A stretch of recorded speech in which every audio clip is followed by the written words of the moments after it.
When I was a boy of 14 years of age, in fact, it was during Christmas vacation, I was talking to my father one night, and I think he'd been watching me eat all of those holiday treats because he, right out of the blue, said, I bet you can't go a whole year without eating any chocolate.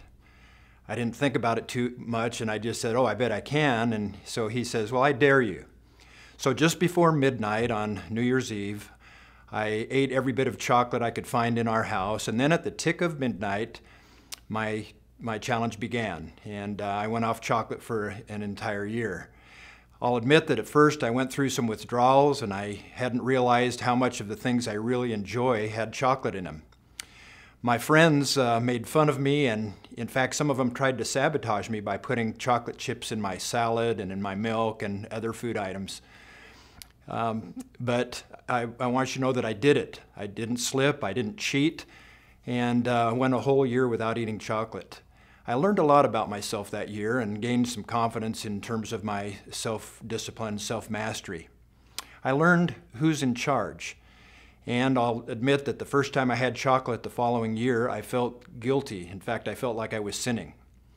Several years later, I was living in New Zealand and walking down the street with my best friend one day and found ourselves in front of one of their famous pastry shops. As we looked in the window, here were the biggest, most delicious looking cream puffs that I'd ever seen. So after staring for a little bit, I said, hey, let's go in and get one of those. And he thought for a moment, and then he says, no, I don't think I will.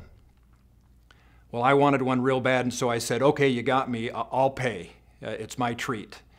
And he thought about it again, and he said, no, I don't think I will, but thanks. So I was a little confused at this point, and I just said, don't you like cream puffs? And he says, oh, they're my favorite. I said, don't you want one? And he said, I really do. Well, then why won't you go in and have one with me?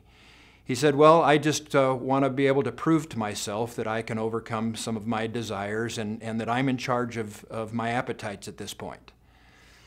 And so since that day, which was 45 years ago, every year I swear off something that I really desire, that I really like, for the entire year. I've gone off chocolate probably 15 or 20 different separate years. I've gone off soda. I've gone off potato chips and French fries, desserts, ice cream. Last year I went off salt. I just couldn't salt anything. I know there's a lot of salt naturally in things. This year I'm off soda of any type until the end of the year. It's just me trying to show that I have control of me. By the way, I have a friend named Stan who he's a slim, athletic young guy, and we go out to eat quite a bit, and every time we go out to eat, I noticed that he would only eat half of his portion. I didn't mind that too much because I would get a portion and a half. But finally one day I asked him, what's the deal, Stan? How come you only eat half a portion? And he explained to me that his entire family were morbidly obese, that they were all very overweight, and that he had promised himself when he was young that that wouldn't happen to him. So it was just Stan showing that he's in control and in charge of Stan.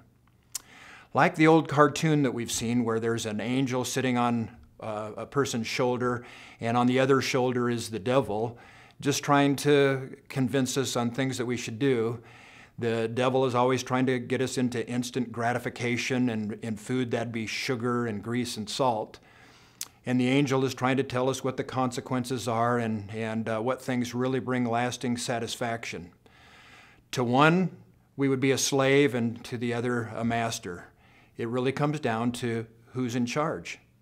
So which is it? Is it the Twinkie or is it the apple? Is it the soda or is it the green drink? Is it the fries or is it a handful of nuts? You'll be the one who makes a decision and you'll face the consequences. Who's in charge?